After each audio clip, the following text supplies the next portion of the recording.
Good morning here on a Frisco Friday / 50 Cent Friday. No, it's not a payday. That'll be next week. And boy, we are all hurting for cash. Good morning to everybody out there getting off their graveyard shift. Good morning to everybody getting ready for work. By the way, late addition to the shameless shout-outs. Got to give a shout-out to Monica and Sean, my guys, Build a Beast and Mrs. Build a Beast. Shout-out to Mateo. Mateo out there graduating from Gregory Gardens Kindergarten.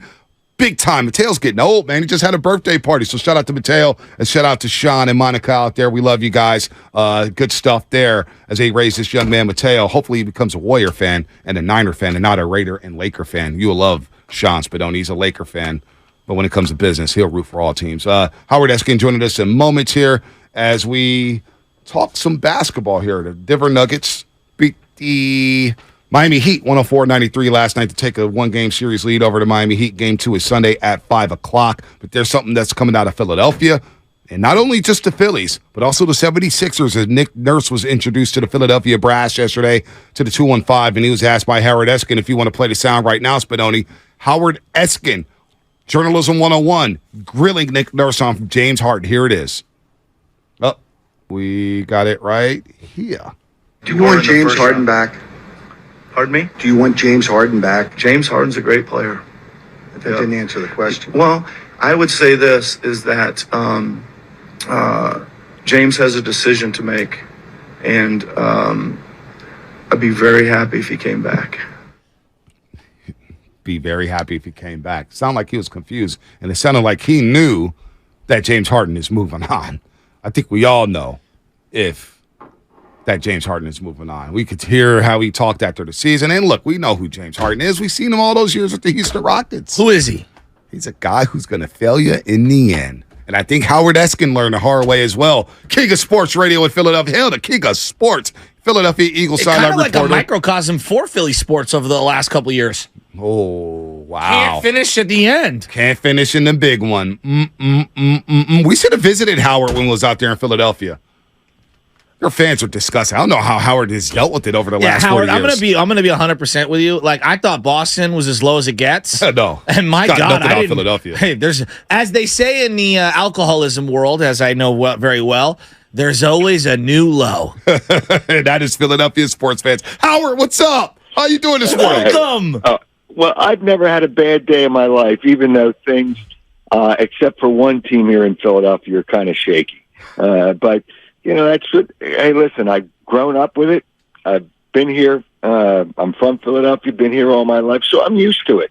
You know, it's just not everybody can experience all the great things that go on here with all the wonderful teams we have every 40 years. The Sixers haven't won a championship in 40 years. Wow. I'm just lucky I was there for that. I was there for that one. I did see your tweet where you said Joel Emiid has nothing on Moses Malone, Dr. J. Kohler's, Mo Cheeks, Billy Cunningham, the Boston Strangler, Andrew Toney. But you were at the presser yesterday, and I found it very intriguing because Tim McMahon of ESPN reported that the Knicks would be all in on Joel Embiid because there may be some movement there. Now, I doubt the Sixers would ever do a deal with the New York Knicks, especially being out there so close together. But what is your take, first of all, on James Harden, and what is your impression from Nick Nurse's answer? Because what I took from it is that they know James Harden is moving on. All right, let's start at the beginning. All right, Joel Embiid to the Knicks. Oh, I thought you were going to go Adam and Eve on me because you're an older guy. Yeah. Don't do that to Howard. You got to start. Well, you know, a lot of people don't start at the beginning. First of all, let me just tell you, social media is not social and it's not media. So when you go into things that you see all over the internet, people just regurgitate things that other people say. It's easy to say Joel Embiid would go to the Knicks. The president of the Knicks used to be his agent. There's people, Leon Rose. So, you know, so there's a connection there, and say, oh, that doesn't mean because you were his former agent that you want him as a player. Would that make the Knicks better? But yeah, and I don't think it would make any difference if the Knicks wanted him. I don't think there's a trade there for either one, and I don't think the Sixers are going to trade Joel Embiid. So, unfortunately, I think they've got to start over and they've got to rebuild because if you do the same things over and over again with the same result, that's the definition of insanity. Yeah. And that's what they do. And they just keep on doing. And they think Daryl Morey's going to just try to ride this out until he gets his ass fired. He's the president because he's a fraud. He is a fraud. A total fraud. He's done nothing in the NBA. He's done nothing for the Sixers. He made a bad trade to get James Harden. He could have gotten Tyrese Halliburton and Buddy Hield and one last draft pick that he traded from Sacramento, but he was in love with James Harden. And then James Harden bought his buddies in Tucker and House, which cost him 2 second-round picks because they tampered. Everything was wrong about James Harden. I hope he leaves. And if they're stupid enough to give him a minimum of 3 years at the numbers that he wants, that would, again, be insanity. So when you look at all these things, if the Sixers re-sign James Harden, they're buried. They're buried because it's the same thing. Now, are they a team that can win a championship? I don't think so. And when people in this town, for 3 years now, I've been telling people that Jokic is better than Embiid. And of course they think I'm crazy and they get angry at me. You just hate Joel Embiid. Joel Embiid is a very talented player. He's not a winner. And in the game, the way it's played today, you can't win with that type of center. That's not the way the game's played anymore. Will he score points? Yeah, he scores them from the outside, 7-2. He's not a really good rebounder. It's just, I can break down all the things. Is he a talented player? There's no question. And when I said that 40 years ago, I put out a tweet, I guess it was the other day, it was the anniversary, the 40th anniversary of the championship in '83 for the Sixers, that I would take Moses Malone in a heartbeat over Joel Embiid. And people thought I would, not everybody thought I was nuts. Embiid or Malone in that final championship game that they won in 1983 had 23 rebounds, 8 of which were offensive. Joel Embiid in his career, in regular season anything, has never had 23 and 8. Never. So you just got to look at, and I know the game's different. I get all that. So, but it's just, hey, you guys were lucky. You had really good people and a really good basketball team, and we don't have that when it comes to NBA basketball here in Philadelphia. And then the owner has no passion for winning. He just has passion for buying more teams, and he's the guy trying to buy the Washington football team, which you're a guest. This is a Saturday morning, man. Let's get some more questions in here. You're bleeding the clock. Okay, I'm just trying to go over the four corners offense. The dilemmas that we go through here in Philadelphia. Go ahead. Go for it. Well, Howard, just very simply, why wouldn't Joel Embiid want out himself? Like you saying the Sixers wouldn't trade him. Well, if Harden leaves and he's sitting there like the Will Smith meme, where the house is empty, why wouldn't he want out and maybe force his way to team up with Steph Curry? Here, and this is a simple answer. He likes comfort, and he knows he has it here. Joel Embiid is not a winner. He's not a leader. He likes comfort. He likes to do things the way he wants to do them, and he's been able to do that since he's been here. If he goes to another team, that coach is going to push him. Let's say people talked about Miami. You think Eric Spoelstra is going to put up with, well, I just want to stay out by the foul line and the three-point line. No. You're going under the basket. He doesn't want that. He wants to do it, and I'm curious to see how Nick Nurse approaches it. One of the things he said yesterday, he's going to run a different offense. They said basically nothing except for the one thing where he didn't really answer the question, although he answered the question. He wants to wants to work with Joel Embiid to be a facilitator. There's absolutely no way he's a turnover machine that he can be a facilitator. So, all these things about Embiid, he's not going to walk out. They're going to have to trade him because he likes his comfort. It kind of sounds like Durant. I mean, not everything, but it feels very similar to the Durant conversation. No. Yeah, but Durant's a winner. Was he though before he came here? I'm not sure. I just look at the way he plays. He does does he do what the coach? I'm not there to tell you whether he does what the coach always wanted him to do, but the reality is he plays hard all the time. He doesn't want. He whines about other things other than the game. Joel Embiid complained one playoff game. I didn't get the ball for the last 4 minutes. Well, that's your fault. You go up to the coach and say, hey, listen, I need the ball. The problem is he's gassed. And the reason he stays outside, he runs from foul line to foul line because he can't play. Jokic played, 40 minutes last night? Yeah. Joel Embiid is gassed after 33, 34 minutes. That's the problem. So, but he likes comfort. So what he demanded, everybody says, oh, he'll want out. No, he's not going to want out. He wants comfort unless he's not comfortable here anymore, and we'll see if Nick Nurse changes that. The great Howard Eskin, Philadelphia Sports Radio king, the king of Philadelphia Sports Radio. Catch him on the sidelines for every single Eagles game with that mink coat on. We Next love to Howard Little here. Uzi Vert. Yeah, Little Uzi Vert. Yeah, Howard Eskin and Little Uzi Vert.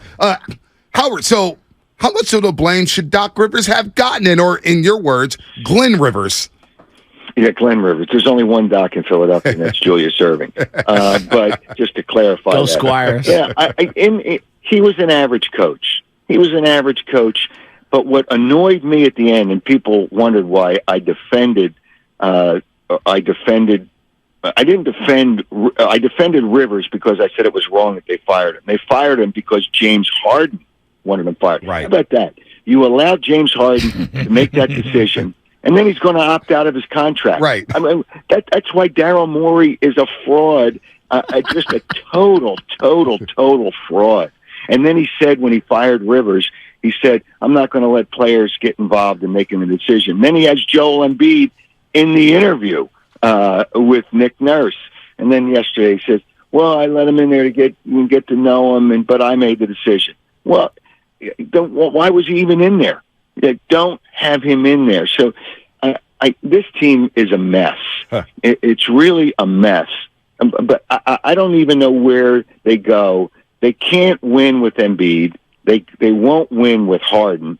But Embiid will complain because he said in the playoffs, it's just me and James Harden. What does that say for Maxey? What does that say for the other players? Yeah. I mean, he's just – and then after they lost to Miami last year, he says, if Jimmy Butler was here. You don't say that right after a game with all those other guys in the locker room. He's all about himself, and he deflects. He'll always kind of inject, I got to do a better job, but he'll always deflect it by pointing out things that didn't happen, but it wasn't his fault. It wasn't his fault. See, I just don't think he's a winner. So if anybody wants him, come on down. We will want him. You interested in well, I won't give names. Well, you guys were interested. I don't know if it was you guys, but your station was interested in Simmons. I told you he was. Oh, no. Hey, well, you know what was funny? 2 years ago, we were thinking about a 3-team trade and Ben Simmons coming in from Draymond Green. A lot of our fans, a lot of us said, you know what, we'll drive Draymond to the airport for Ben Simmons. Not everything can be a Van Gogh. Yeah, well, but how'd you feel about Ben Simmons trolling the Sixers during Game 7? I want to hear your thoughts on that before we get to some football, Howard. What'd he do? You didn't see it? During Game 7, he took a screenshot on his Instagram page with the Sixers getting blown out in Game 7 with him on the couch just chilling, watching that game, and he took a screenshot. I don't think he gets it. He likes his money. He buys new cars every 4 or 5 weeks. But that money's going to run out because I can't see somebody. I just don't think he's got 2 years left with about $80 million left. I just don't see that he's going to get a deal after that. How did I feel about it? I just understand that's what he was, but you got to ignore people like that. It was a mistake. This nonsense. I don't know if you guys out on the other coast hear about this nonsense. The process, all that losing was going to get him a championship.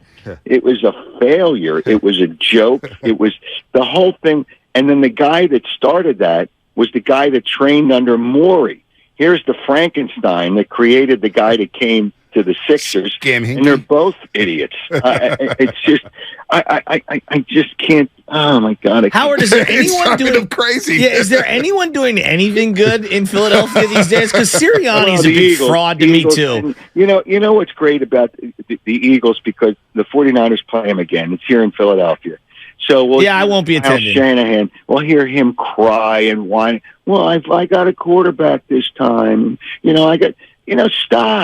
Stop. When you lose, you suck it up and be a man. Be a man. And Kyle Shanahan was not a man. I still think he hurt Matt Ryan in his only chance to win a Super Bowl, and I'll never get over that. Howard, real quick, Howard. How can we blame the offensive coordinator when there's a defensive head coach, Dan Quinn, right there on the sidelines, and they blew the 28-3 lead? How about your defense going to stop? You got a defensive specialist You're on the head coach. 21-yard line. You got about 8 minutes left. You run the ball 3 times, kick a field goal, go up by 11. Game over. He's got to get cute. He's got to get cute with pass plays. It was brutal, absolutely brutal, the play selection. Matt Ryan would never say anything. He has a charity golf tournament. I usually play with him every year.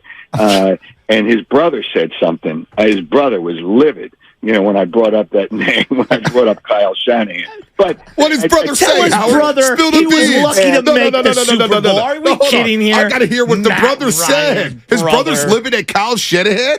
Matt Ryan's brother? Because he cost his brother a Super Bowl.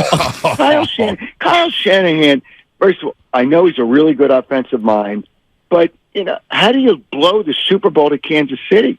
How does that happen? Well, there's a variety of reasons. There's a variety. Trust me, we don't want to relive that out here. There's a pie chart of you know what, culpability, Howard. I'll book you for Tuesday. Howard, we'll break it down. I'll meet you halfway. I don't blame that Super Bowl loss on Kyle Shanahan. I get why they threw the ball. By the way, they got a first down when Mohamed Sanu got the yardage back, but they got called for holding. Yes. That's on the offensive line. Super Bowl 54, I blame Shanahan a hell of a lot more than I blame Jimmy Garoppolo. What happened to Matt Ryan's career after Shanahan left? Well, no, listen, I'm not even going to go there, but I want to bring. Tell the brother. I'm going to bring tissues for Kyle Shanahan when he loses again here in Philadelphia, and he'll find some excuse.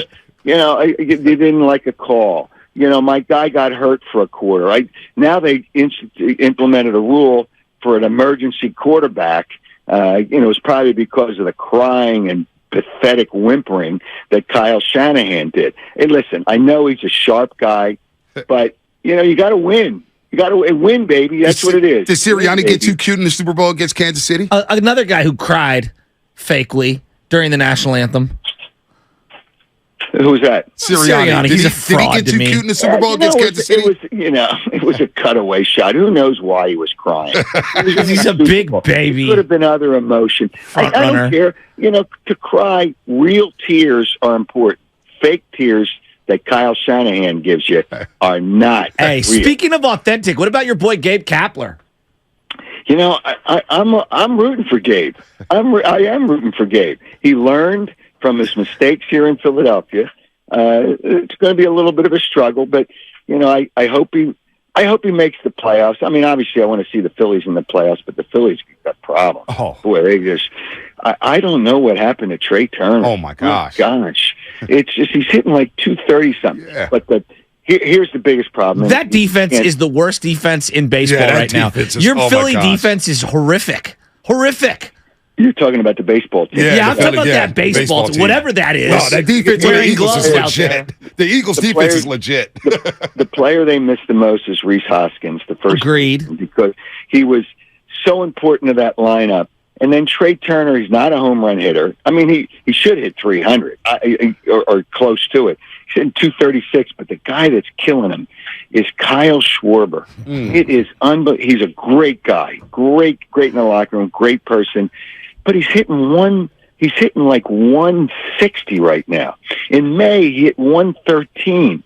And he was leading all last year. Finally, that's like Matt Ryan's winning percentage without Kyle Shanahan. Oh my gosh, it's just. But it's just Schwarber tries to hit home runs. He strikes out. He's in the history of baseball. Somebody that last year he had 46 home runs in the history of baseball. There's only 2 players that have had 46 or more home runs in the season. Mark McGwire. Not with 100 RBIs. Soriano in 2006, he was a leadoff hitter, had 95. Kyle Schwarber last year had 94. The worst number of RBIs, the fewest number of RBIs for a player that hit 46 or more home runs in the season was Kyle Schwarber. Wow. But you know what? If you had other people in there, you could get away with it. So the Phillies, pitching is an issue. The offense is an issue. They can't score unless they hit home runs. So the only team we can root for is the Eagles. And when they kick the 49ers' ass, I believe that game's in December. Week 13. What is it? Week 13. We're not going back. Howard, did you hear about our trip and our experience at the NFC Championship? We made all your websites out there. Yeah. We actually saw Joe DeCamera, who likes to take bubble baths at the age of 50, and Angelo Cataldi, who we had to check. I mean, we went in there and raised hell. I mean, your fan base treated us like, oh, it was crap. Well, what do you expect? I didn't expect that. I expected a little class, Howard. Sometimes they get a little overboard. Sometimes they go a little overboard. You think? When you guys come out here again, I'll make sure that they bring the tissues so you can cry again when the 49ers lose. The 49ers are a good team, but they're just not good enough. They're not good enough. How good are the Eagles? Are they going back to the Super Bowl this year? Here's the problem with that. And everybody, are they good enough to do it? Yes, they're good enough to do it. Teams that have lost in the Super Bowl have only gotten back twice in the last 28 years the next year. Wow. Patriots. So, and the same thing with teams that lose in the World Series. So the Phillies have issues. I don't know what. Well, in football, it's easy. It's a tougher schedule. They have West Coast games. They have L.A., Seattle, at least Kansas City is the other team from the West, from a conference out west, but that's not as far. So they have a tough schedule with a tough road trip. At least they're not going overseas. So it's going to be tough. But when you look at the NFC, tell me how many quarterbacks are better than Jalen Hurts. Not many. In the NFC. Not many. No. He's top 3 for sure. It really comes down to the quarterback. The AFC is where it's really tough. So, the 49ers, what quarterback are the 49ers going to roll out? Me. I might play quarterback At least we got Javon Hargrave. We're happy about that, Howard. Thanks for Javon Hargrave. Yeah, nice player. Player. Hey, by the way, the other guy on that defensive line, Joey Bosa, got his ass kicked. Nick Bosa by Lane Johnson last year. Yeah. Lane Johnson. Yeah, who was false starting on every single snap. Yeah, you're right. Had 2 tears in both sides of his groin. 2 tears. And he still kicked his ass in that game. Well, Howard, we're going to kick your ass in Week 13, Howard. You bet your ass we're going to kick your ass in Philadelphia. You better believe it. Howard, take a vacation. You sound depressed with everything going on out there in Philadelphia. Man, Thanksgiving dinner with my uncle. Football season started. They got camp, the mini camps, football season. It's all about football. It's 12 months a year. It's all about football because the Sixers are going nowhere. The Flyers suck. The Flyers have a better chance. Howard, we got to go. This is a hard network break. I can feel the dust coming off the microphone. Have a good one, bud. Hey, listen. Suck it up, boys. Howard Eskin, Sports Radio 94 WIP. What was Jesus like, Howard? Oh, my God. I love Howard Eskin's hilarious, man.